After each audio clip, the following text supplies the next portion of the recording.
the cops chasing us down the block. And when I say us, I mean community, right? I wasn't in that part. But I could see that they were moving them down towards the avenue. And a lot of people were coming around that small building, right? It's the infirmary. And so it was us, the cops, and us, and they went into a panic again, and they called the tactical police force. So my friend Martin was saying that they came with shotguns, and were pointing them at people. But while I was in front of Stonewall, people were screaming and yelling, and it was just a great time, because we were able to stand up to these cops, and tell them that there was, that they were assholes, for arresting us all the time, for beating us up all the time, I do want to make the point that, I know the books and the movies depict a lot of white people, and I was there that first night, and I want to just say that's not how it looked to me. There were trans people out there. There were people of color out there. There were homeless people out there, drug addicts, straight people, kids. The Black Panthers were out there. The Vietnam War protesters were out there.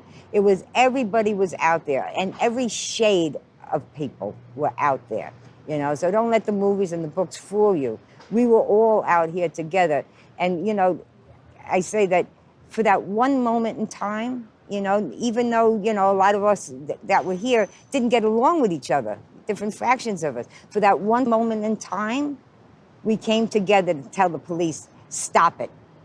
Stop harassing us. Stop beating us up. Stop putting us in jail. It has to stop. And for that brief moment, it was like everybody was on the same page to tell them to stop. The community started it. Seriously. We really think it was a collective.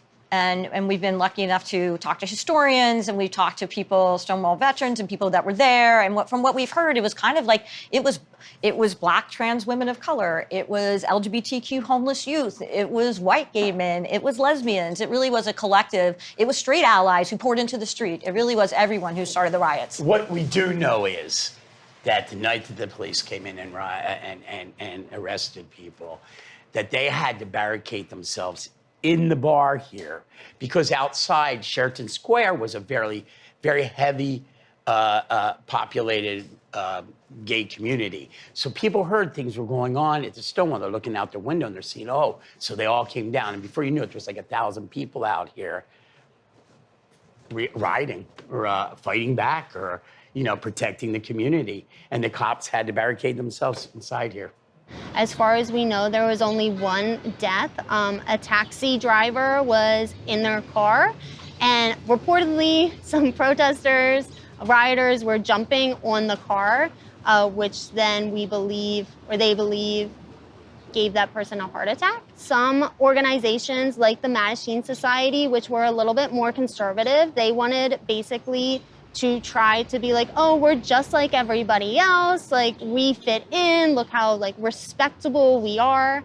And out of this comes a bunch of other leaders that are like, no, we need to keep this fighting happening because the fighting is what's actually working. So they go and they make copies of different little flyers, and they basically call people to come back to the streets. This is one of the largest riots because the next few nights there are hundreds of people that show up. And before that, maybe 100 people had gone to these different protests or uprisings. But this was by far one of the longest and had the most representative group available that came to protest. Well, it's a small knit community. The queer community is a small knit community. And yeah, we can go down different side streets, but it's one neighborhood, The people in the neighborhood were great those nights.